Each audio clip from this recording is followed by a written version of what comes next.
My life with Robert, my late husband, was a paradox of visible stability and invisible labor. For 40 years, I, Eleanor, was the quiet architect of his success. While he navigated the high-stakes world of corporate finance, I managed the intricate web of our personal affairs, turning our high income into tangible wealth. I handled every investment portfolio, every property title, and every tax strategy. I was the silent partner, the competent anchor, but I always allowed Robert to take the public credit. This quiet competence extended to raising our only son, Max. Because Robert was always too busy, I became the primary source of all comfort, cash, and validation for Max. My love manifested as enabling, shielding him from consequences and feeding his inherent sense of entitlement. Max, now 45, never quite shed the belief that effort was optional if you had the right last name. He floated between consulting projects that never materialized, perpetually requiring a financial bridge that I dutifully provided. This dynamic accelerated 5 years ago when he married Lena. Lena, 38, was a glittering, ambitious woman whose primary talent was recognizing and exploiting entitlement. She saw me not as a mother-in-law, but as the final, frustrating barrier between her and true wealth. Her materialism was shameless. She openly discussed their need for a second home and a luxury car, always prefacing her demands with syrupy sweetness. If you're still here, welcome to Voice of Jenna, a place where stories aren't just told, they're felt. Here, we dive into real emotions, family drama, quiet heartbreaks, unexpected twists, and the moments that change us. So sit back, relax, and let me tell you what happened next. Robert's death 6 weeks ago was peaceful, but the emotional atmosphere was anything but. The grief was quickly overshadowed by the palpable excitement of Max and Lena regarding the inheritance. Robert had been wealthy, a portfolio of stocks, bonds, a small real estate trust, and the primary family home. Max and Lena behaved as if the estate was already their ATM.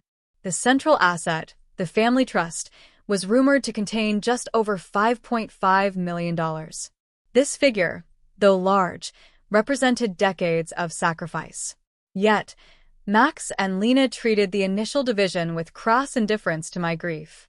They visited daily, not to comfort me, but to ask pointed questions about probate timelines and the liquidity of the stock portfolio. Their entitlement was now a fever. "Mom, look, you won't need the money now," Max stated with heartbreaking casualness just 2 days after Robert's funeral. "Dad built this for our future. You're set here, and Lena and I need to establish our legacy. We're the next generation."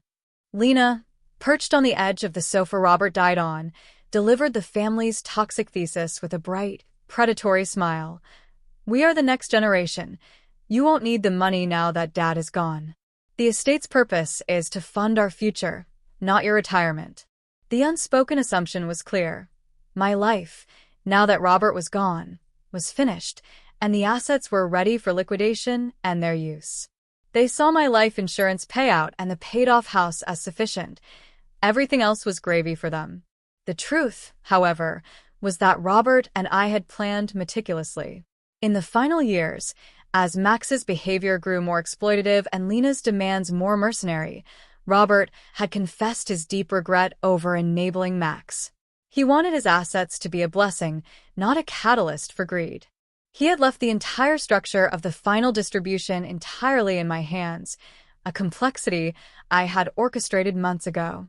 Max and Lena only knew what they thought they knew about the primary will. They knew nothing of the secondary, tightly bound legal mechanism I had put into place. Today was the will reading, a necessary formality before the assets could be legally divided. Max and Lena arrived early, Lena wearing a new, overly bright designer dress, and Max carrying a list of expensive items he intended to purchase immediately. They were planning a celebratory dinner, a toast to their immediate wealth. As the estate attorney, Mr. Thompson, cleared his throat and prepared to read the legal documents, Lena gave me a patronizing, pitying smile. "Don't worry, Eleanor. We'll take good care of your share, too." I simply nodded, maintaining my quiet demeanor.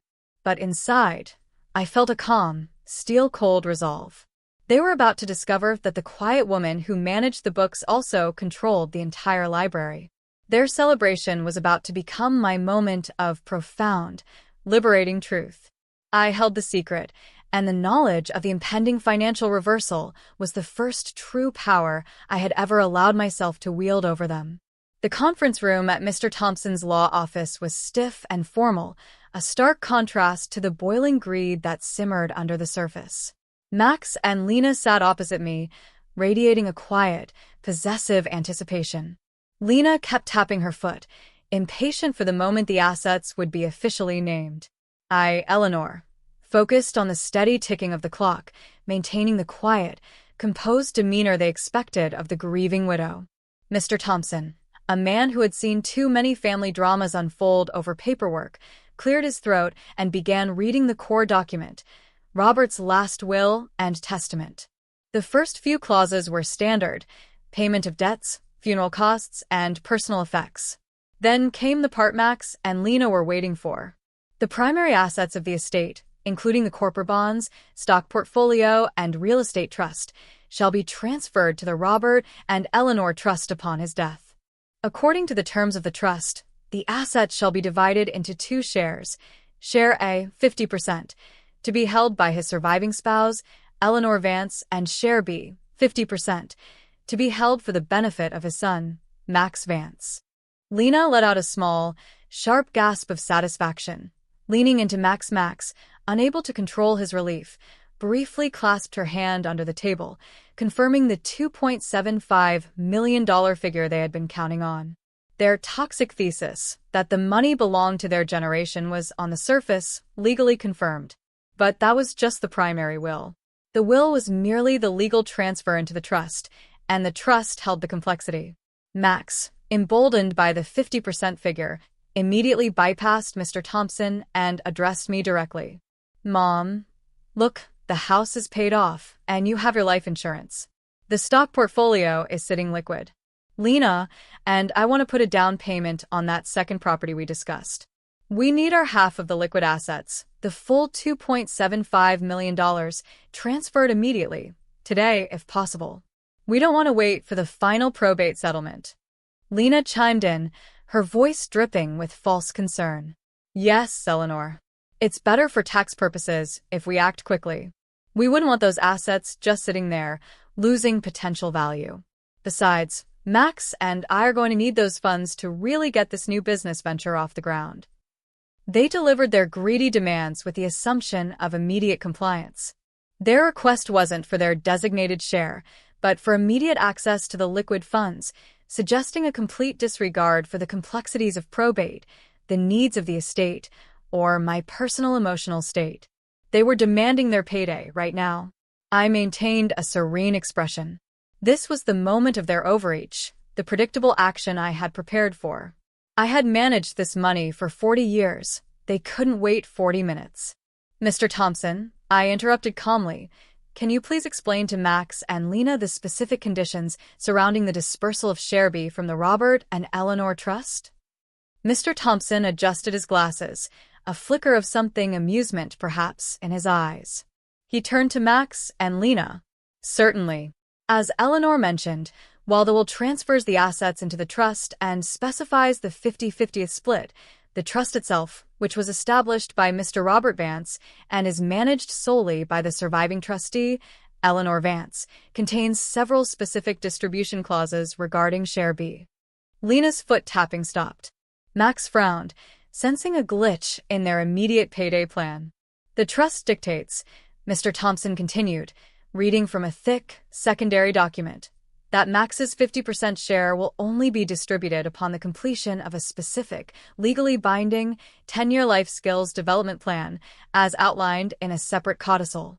Until the terms of the codicil are met, Share B remains under the direct, sole management of Mrs. Eleanor Vance, the trustee. The atmosphere in the room froze. Max stared at the attorney, his entitled smile gone, replaced by stunned confusion. Lena's bright new designer dress suddenly looked ridiculous. They had expected an immediate split. They had received a 10-year leash controlled entirely by the woman they had dismissed. They didn't know the full extent of the complexity, but they understood one thing instantly. They had just been denied their cash, and I was the one holding the keys. The silence that followed Mr. Thompson's revelation was a thick, suffocating thing, lasting perhaps 10 seconds, but feeling like an eternity. It was the moment Max and Lena's entire entitlement thesis slammed into a legal reality they couldn't bypass. Max was the first to react, his face contorting from confused frustration into outright, blistering rage, the first genuine emotion I had seen from him since his father's death. "A 10-year plan? Are you serious, Mom?" Max exploded, slamming his hand down on the mahogany table. "Dad wouldn't do this to me. I'm his son. This is about the money, isn't it? You can't handle the thought of me succeeding without your control." Lena quickly recovered, switching from aggression to psychological warfare. She turned to me, her voice dripping with venomous pity. "Eleanor, how can you do this to your own son? Max is a grown man. He has a vision. Robert would be devastated to see you using his estate to micromanage your own child's life. He would want us to thrive, not be tied to some absurd, decade-long chore list designed to shame Max." This was their toxic counterattack. Max focused on control/betrayal. "You can't handle the thought of me succeeding," while Lena focused on shame/guilt. Robert would be devastated, designed to shame Max. They were trying to manipulate me back into my old role, the quiet mother who sacrifices her own desires for her son's ambition. I finally spoke, maintaining a calm, even tone that directly challenged their thesis line. "Robert and I discussed this. You believe the purpose of this money is to fund your future without effort. Robert and I believe the purpose is to fund your future if you demonstrate the stability, consistency, and responsibility required of a man inheriting a large fortune." I pulled a separate, thin document from my briefcase and placed it on the table. It was titled, "The Life Skills Codicil, Share B Conditions." The 10-year plan, I explained, was designed by Robert himself and signed by both of us. It is legally ironclad and cannot be broken. It requires Max to meet 4 specific, non-negotiable criteria demonstrated yearly for 10 consecutive years. I paused, letting the severity of the word non-negotiable sink in. Max was trembling with suppressed fury, while Lena's eyes were fixed on the document, calculating its escape clauses. "The first condition," I read slowly, "is stable employment. Max must hold continuous, full-time employment, not a consulting project, in the same field for at least 10 months of the year, providing W-2 proof." "Impossible," Max shouted. "I'm an entrepreneur." "The second," I continued over him, "is financial independence. Max and Lena must live debt-free for 12 consecutive months, excluding a primary mortgage, and demonstrate zero reliance on financial support from either the trust or myself." Lena's face paled. Zero reliance meant no more bridge loans for their credit card debt or monthly rent. "The third," I said, looking Max directly in the eye, "is marital stability. If Max and Lena divorce during the 10-year period, the terms of the trust revert his entire share back into Share A, remaining under my sole control." Robert wanted stability, not divorce-driven liquidation. This hit Lena hard. Her entire plan relied on Max having immediate, liquid cash that she could control, potentially even securing a divorce settlement from. "And the fourth condition," I concluded, smiling gently as I met Max's horrified gaze, "is care and attention. Max must spend at least 8 scheduled hours per month, without fail, with me, his mother, assisting with home maintenance, yard work, or general tasks that benefit the family home." The final condition was the ultimate insult to his entitlement: forced labor and attention from the man who believed he was too superior for mundane duties. Max shoved his chair back, standing up and towering over the table. "This isn't an inheritance. This is emotional blackmail. It's abuse." He pointed a finger at me. "You've always tried to keep me small, Mom. You never wanted me to be successful." Lena, realizing the money was utterly untouchable for the next decade, turned on Max. "Your father did do this to you, Max. He knew you couldn't pass this. This is a setup." I simply gathered the documents.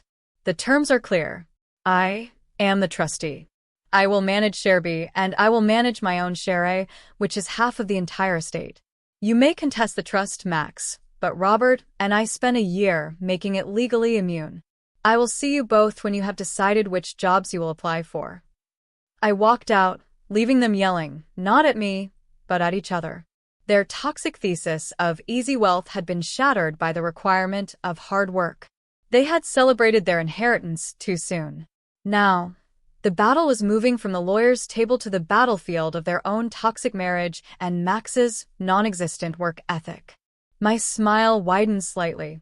The game had just begun. The confrontation in the lawyer's office was the end of the polite fiction we maintained. Max and Lena left that day with their entitlement thesis shattered and their immediate financial future reduced to a 10-year probation period.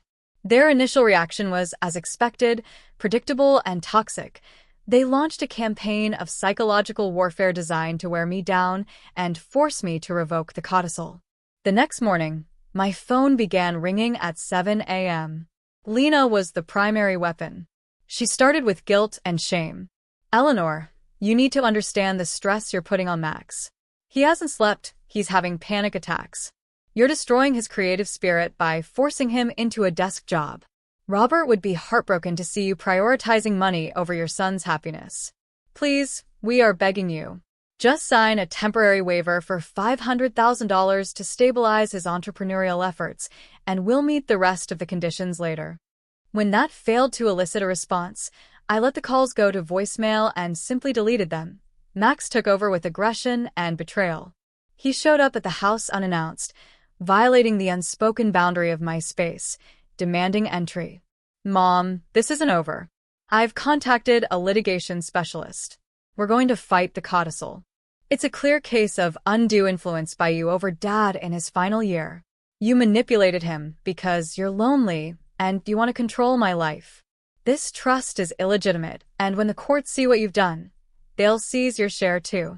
I spoke to him only once, standing firmly behind the locked, heavy oak door, refusing to let him cross the threshold. The codicil was finalized a year before your father's death, Max. It's legally sound. If you choose to spend the next year fighting a battle you cannot win, you will fail the first year of the codicil's requirements, and you will delay any chance of seeing that money until 2026. Your choice. This was my quiet, simple defense strategy. Enforce the rules, state the consequences, and refuse to engage in the emotional manipulation. I turned their desire for money into the very tool that kept them compliant, or at least kept them scrambling.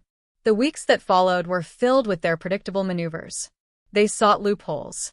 They contacted Mr. Thompson's office repeatedly, trying to argue that a short-term crypto trade was stable employment, or that paying off a single credit card was debt-free living.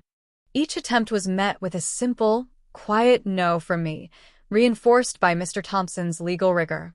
Then came the first serious attempt at sabotage.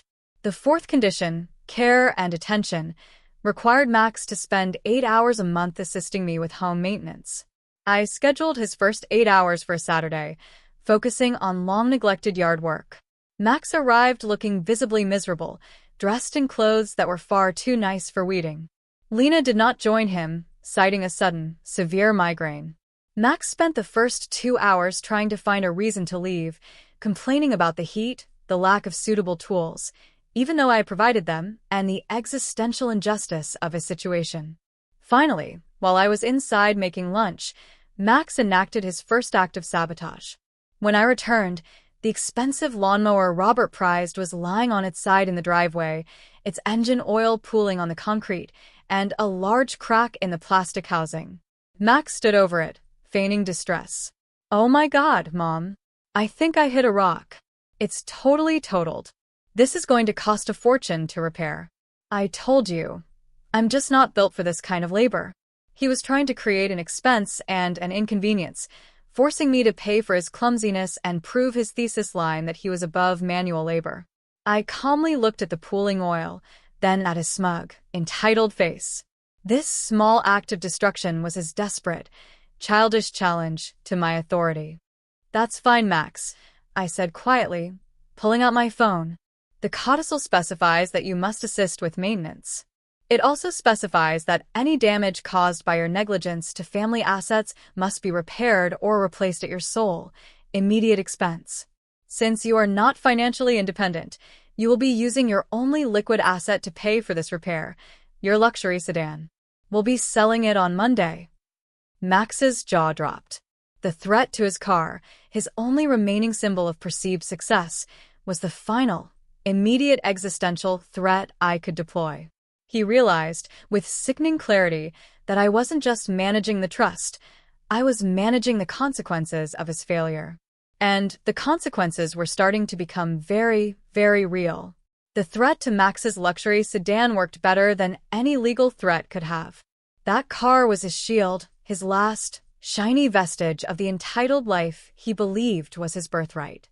By the end of the day, Max hadn't sold the car, but he had frantically called a high-end mechanic and secured a highly visible, humiliating loan from a former investor, a contact he had previously bragged about exploiting, to cover the cost of the lawnmower repair.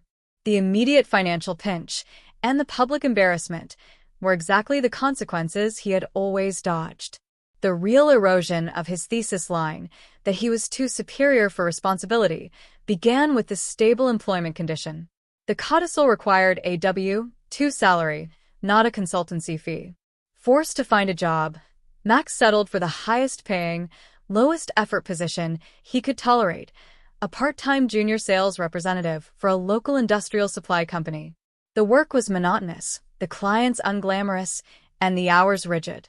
He called me twice during his first week, not to complain about the work, but about the lack of respect. "Mom, these people don't know who I am. They treat me like an entry-level worker. The commission structure is a joke." He was confronting the cold reality that the world outside his father's shadow didn't care about his potential. It cared about his production. Meanwhile, the true casualty of the codicil was the toxic alliance between Max and Lena. Their relationship was not built on affection, but on shared ambition for rapid, effortless wealth. Once the inheritance was locked away for 10 years, Lena saw Max transform from a lottery ticket into a liability. The daily arguments started subtly. A sharp word about the trashy car Max was now forced to drive, a pointed question about why his sales commission was barely covering their groceries, or passive-aggressive comments about the marital stability clause. "It's just 10 years, Max," she said one night, her voice laced with ice, according to a frantic call Max later made to me, begging for advice. 10 years of working this meaningless job, and we'll have nearly $3 million. Can you even do 10 years of meaningless work? Lena, the materialist, was now calculating her opportunity cost. She had signed up to be the wife of a millionaire, not the partner of a junior sales rep on a decade-long probation. Max's failure to deliver the inheritance was actively poisoning their lifestyle, and she began to isolate herself, spending weekends away on trips she paid for with her own credit cards, carefully separating her financial future from his. I, Eleanor, simply watched. I didn't interfere or ask questions. I continued to schedule Max's monthly care and attention appointments, requiring him to clean the gutters or paint the porch trim, tasks that forced him to confront the physical reality of maintenance and stability. He showed up, angry and resentful, but he showed up. He knew that one failure, one missed appointment, would reset the 10-year clock. The ultimate breakthrough came when Max confessed something devastatingly honest during one of his monthly work sessions. We were painting the trim on the back porch, a tedious job demanding focus. "You know, Mom," he muttered, paint dripping onto his expensive sneakers. "Lena says I'm wasting my talent here. She says Dad only did this because he secretly hated me." I dipped my brush in the can. "Your father didn't hate you, Max. He was terrified for you. He was terrified that if he gave you that money, you would burn through it in 5 years and then have nothing left to fall back on. He was terrified that Lena would take it all and leave you with less than nothing." Max looked genuinely wounded. "Lena would never leave me. Lena married the $5.5 million trust fund, Max," I replied, my voice steady. "The codicil proved that. She is financially independent of me, but she is not financially loyal to you." That evening, The erosion reached its peak. Lena came home to find Max, covered in paint, exhausted, and contemplating the reality of a decade of mediocrity. The ensuing fight was loud enough for the neighbors to hear, but Max didn't call me to complain. He called Mr. Thompson. The next morning, Max was scheduled for his annual review with Mr. Thompson, a requirement of the trust to ensure compliance. Instead, Lena showed up alone. She was composed, professional, and chillingly cold. She handed Mr. Thompson a legal folder containing 2 documents, a petition for dissolution of marriage and a draft for a spousal support claim that leveraged the expected future income from the trust. "Eleanor," Lena stated, looking directly at me with a triumphant, malicious gleam in her eye. "Max will never complete this codicil. He's already failing the employment clause due to his poor attitude. I am entitled to half of his marital assets, including future distributions. You are legally required to notify the trust of my claim." She delivered her final, shattering maneuver, believing that even in separation, she could still extract the money. Max's thesis had not just failed him, it had actively delivered him into financial ruin, and now Lena was attempting to use the trust as a divorce settlement. She walked out, leaving me with the final, stark reality of her victory, or so she thought. I looked down at the documents, then at Mr. Thompson. I smiled calmly, then pushed the divorce papers aside and pointed to the spousal support claim. "Mr. Thompson, since the trust is about to undergo a significant legal event regarding the marital condition, I believe it's time to activate the final conditional release clause we inserted in the codicil 5 years ago. Max and Lena only know about the 4 conditions, but they don't know about the 5th, do they?" The moment I pushed the divorce documents aside and mentioned the final conditional release clause, Mr. Thompson's professional calm gave way to a brief, appreciative smile. He had been an observer to the destruction of Max and Lena's lives, but now he was about to participate in the ultimate act of justice. "The 5th clause, Eleanor," Mr. Thompson confirmed, pulling a brightly colored tab from the codicil document, the one that Max and Lena were never informed of, is titled Contingent Reversion Due to Antagonistic Leverage. I explained the clause clearly. Robert and I knew they would eventually try to leverage or sue the trust. We anticipated their greed would be greater than their patience. This clause states that if Max, or his spouse, attempts to utilize the potential future inheritance of Sherby for immediate financial gain or leverage, specifically by using the funds as collateral spousal support claims, or contesting the trust's legality, the entirety of the $5.5 million in Share B immediately reverts to Share A. Mr. Thompson nodded. "It's an anti-litigation clause, Eleanor. The moment Lena filed that spousal support claim against Max's future inheritance, she legally triggered the 5th condition. Her action, intended to seize the money through divorce court, instead permanently transferred the entire asset pool out of Max's name and out of the marital estate. In her quest for immediate cash, Lena had performed the ultimate act of self-sabotage. She hadn't just secured a divorce, she had legally vaporized the entire $5.5 million inheritance Max was counting on, making it inaccessible to both of them forever.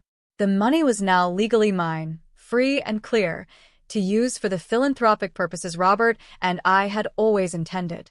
I instructed Mr. Thompson to set a final, urgent meeting for Max and Lena the next morning, under the false pretense of finalizing the transfer details regarding the spousal support claim.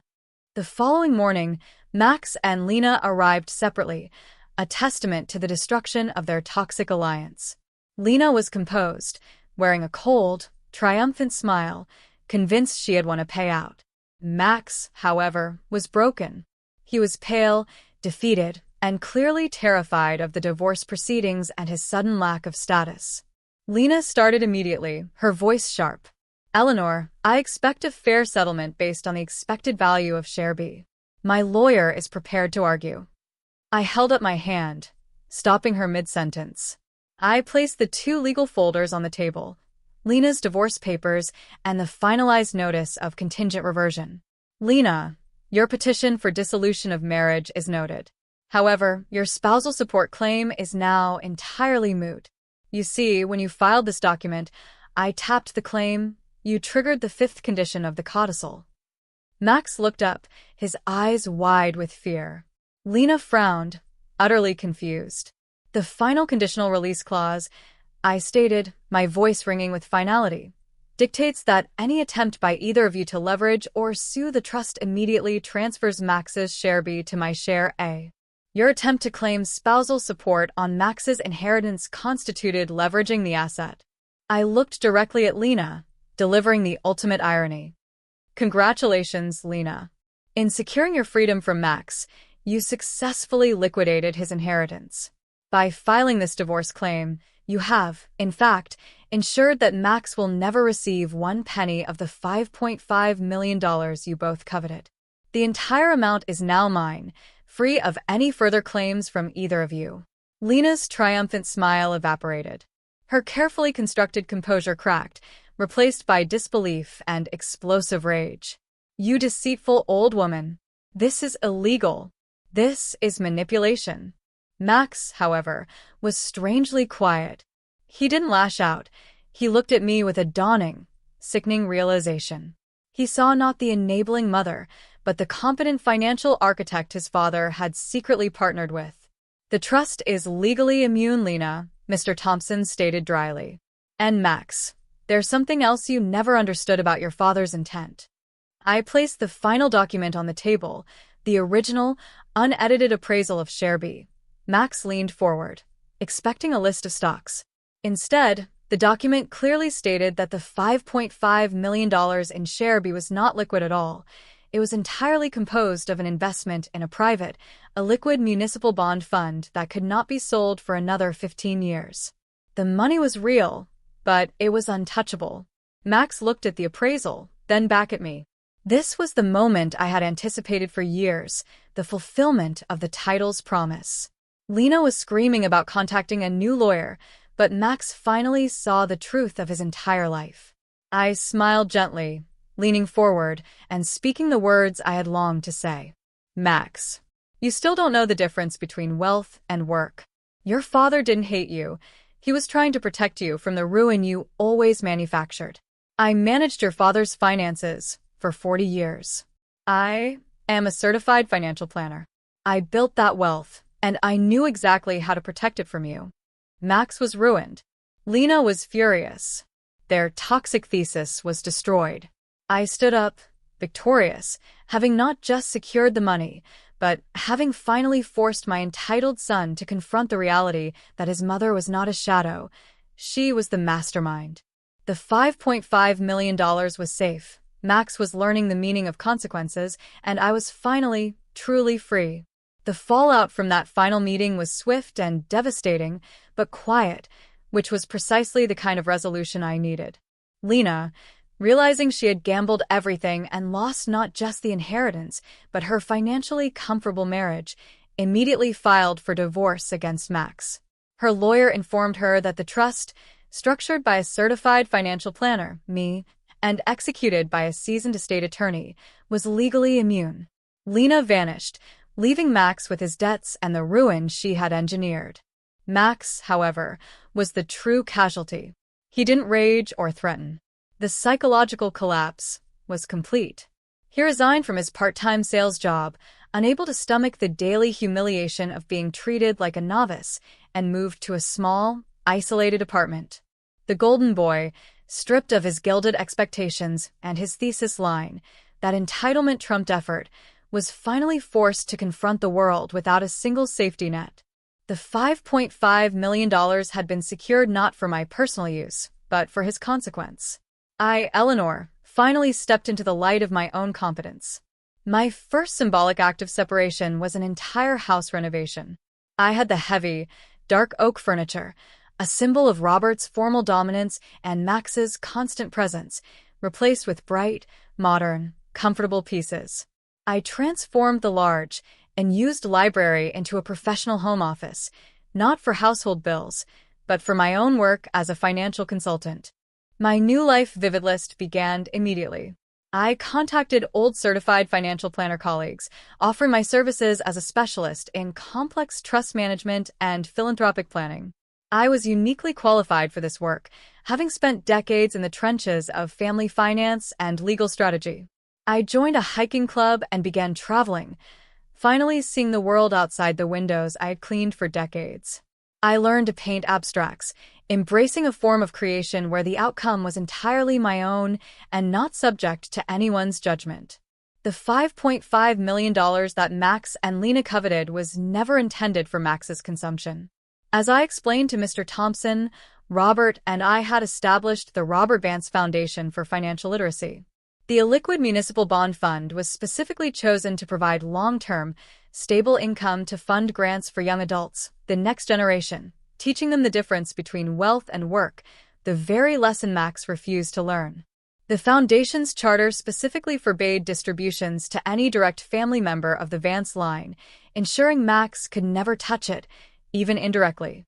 One quiet afternoon, 6 months after the final revelation, I sat on my newly painted porch, drinking tea.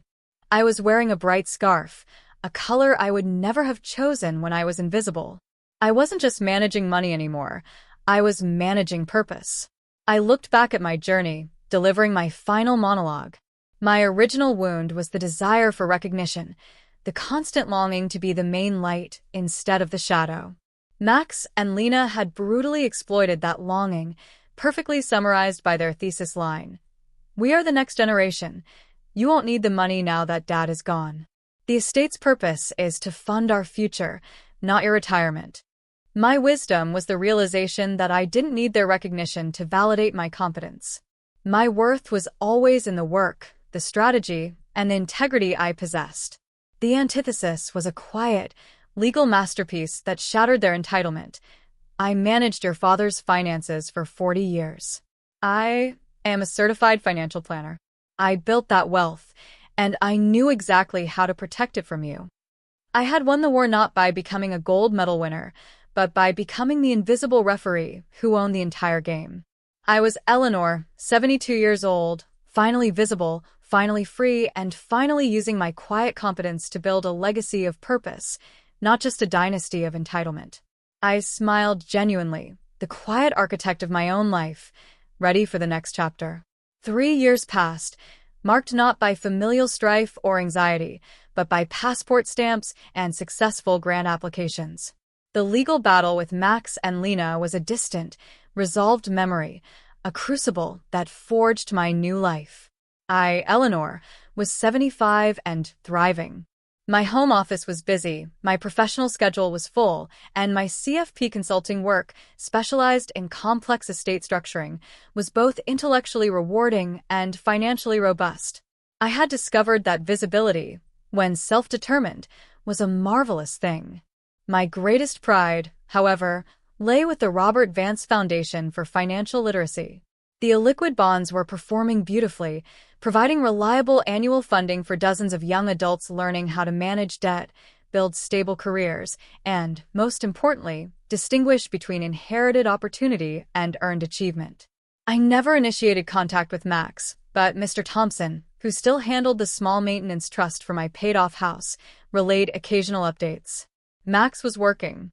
He wasn't thriving, but he was surviving. He had found a steady, low-level job in inventory management, a monotonous, necessary role that demanded precision and consistency, 2 traits his father had tried desperately to cultivate. There was no rage left in him, only quiet exhaustion. The consequence of the codicil was not destruction, but a forced, humiliating mediocrity that demanded he build a life from the ground up, one responsible W-2 paycheck at a time. The inheritance, now a phantom asset, served its purpose. It taught him the value of the work he had always scorned. Lena's trajectory was just as predictable. She had married a man of substantial, visible wealth within a year of her divorce from Max, but according to social reports, her restlessness persisted. She had the luxury home and the expensive cars she always craved, yet she was constantly seeking the next acquisition, the next extravagant proof of her status. She was still chasing the image of wealth, forever unable to enjoy the reality of it.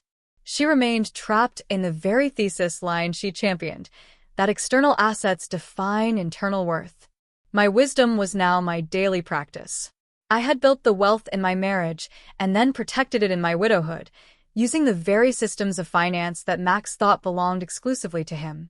The final, liberating realization was simple. The foundation was not Robert's legacy. It was mine. I had conceived it, structured it, and now ran it. My quiet competence had not just saved the money from greed, it had transformed it into a legacy of purpose. I often think about the day Lena celebrated the inheritance split, convinced she and Max were rich. I remember the confident smile I held, knowing the codicil was armed and ready. My victory wasn't the millions I secured, it was the ability to deliver the final, undeniable truth to my son. Eleanor, the invisible wife and enabling mother, became the quiet architect of justice. And for the first time in 75 years, the spotlight was shining exactly where I stood. If you enjoyed this story, make sure to subscribe to Voice of Jenna so you never miss the next chapter in our world of twists, lessons, and unforgettable moments. Your support means the world to me, and trust me, the stories only get better from here.